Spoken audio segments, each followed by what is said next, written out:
Hi everybody, welcome to this video where I'll show you how to set up source control for Epic Games Project Titan. If you have signed up through ArtStation, you should have received an email with your username, a password, and a server to connect to, as well as a link to the Discord, I think. And if you haven't connected to the Discord, I highly encourage you to do it because you will find lots of useful information as well as a PDF guide on how to set up source control, for example. But if you prefer videos and find it easier to comprehend, keep watching this video. So first thing you should do is install Unreal Engine version 5.4 preview. So if you haven't done it, you should click on the plus icon here in the Epic Games launcher and select it to this list.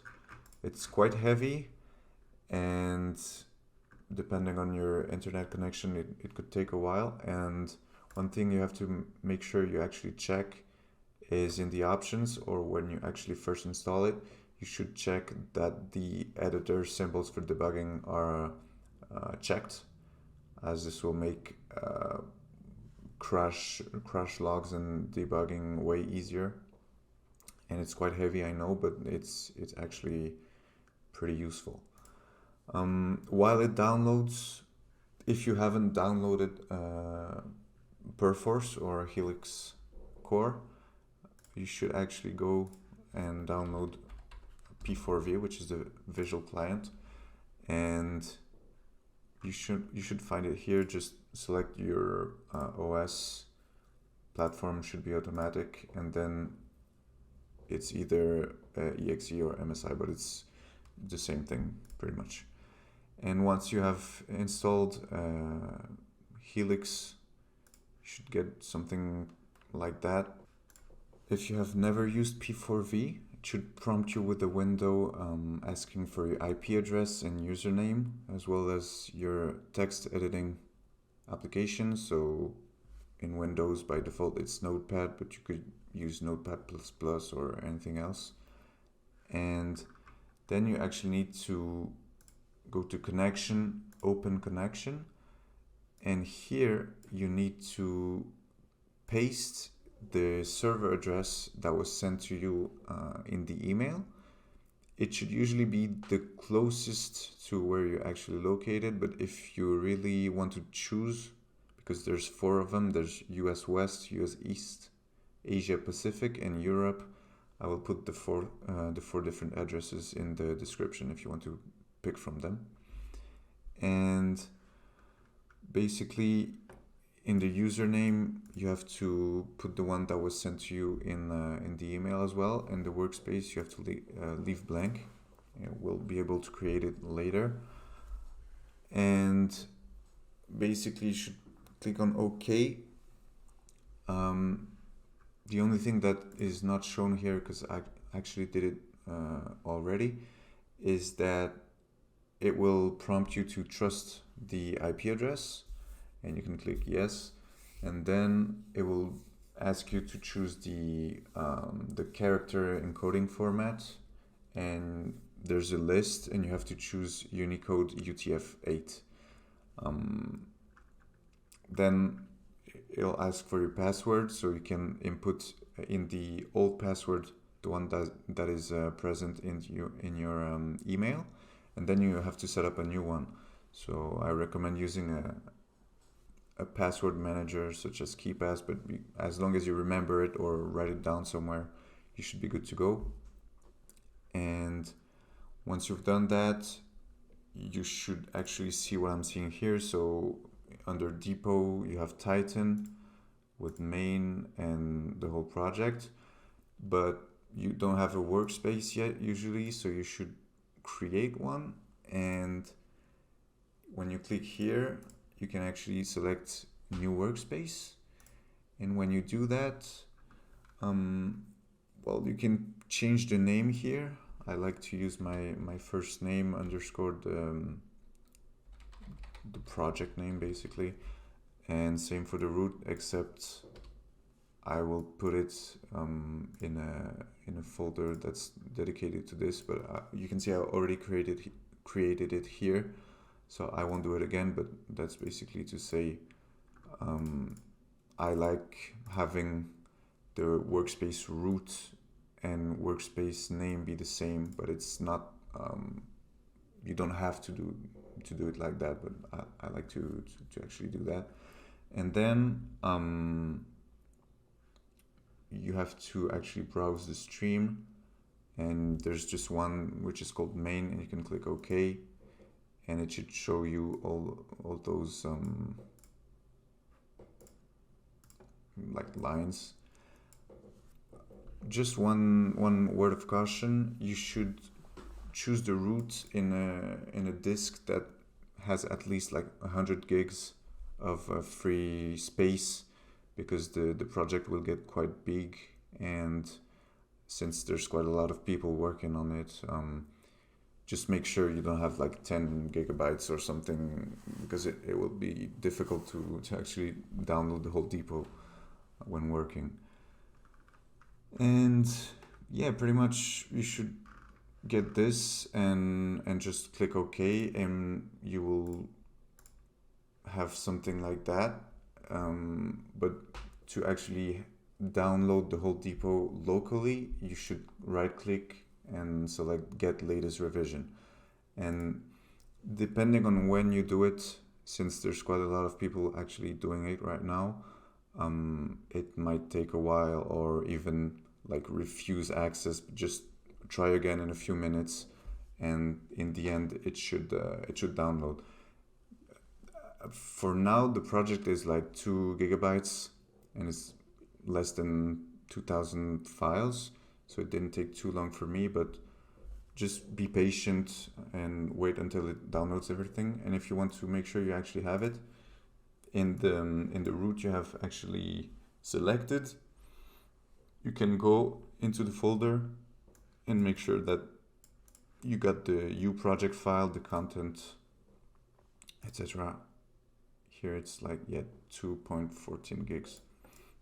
Okay, so here we go.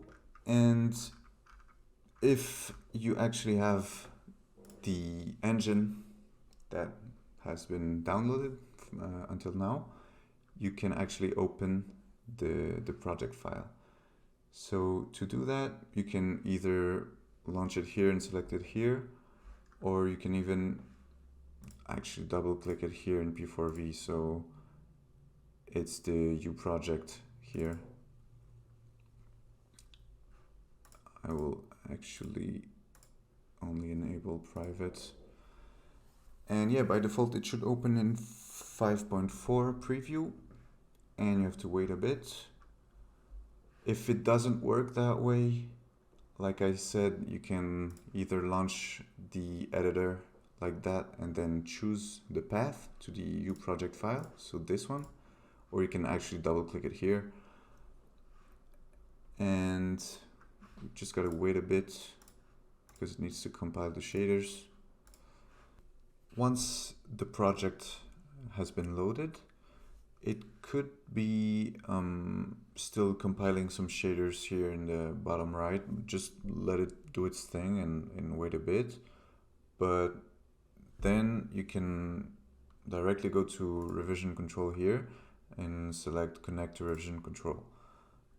In terms of provider, you have to choose Perforce, and then you have to paste the so the same server as before and your username. So let me just do that real quick.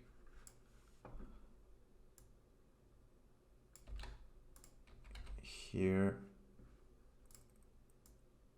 so login is username, and workspace, if you click on the drop down here, it should usually detect the workspace you created in P4V, and you can just accept. If you got the green check mark here, that means everything is good to go. Just could try something. So for example, let's say I actually go to environment, foliage, mesh, and right click on this grass blade.